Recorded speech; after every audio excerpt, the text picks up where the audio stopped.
આખી રાત આ મેળો ચાલશે.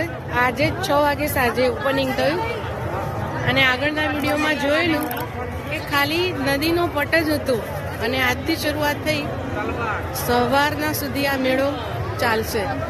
સંજોગવશાત કાલે પાટણમાં મેરેજમાં આવવાનું થયું અને આ મેળો માનવા મળ્યો. સિદ્ધપુર હાઈવે પરથી રસ્તો બ્લોક કરી દીધો છે.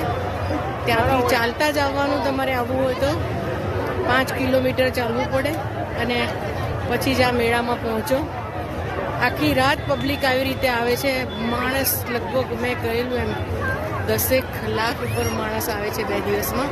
કાલે પૂનમ છે એટલે પૂનમનો પણ એટલું જ માણસ આખી રાત અહીંયા મેળામાં આવશે અને જાત જાતની ભાતની વસ્તુઓ વેચાય છે. લોકો ક્યાંયથી આવે છે.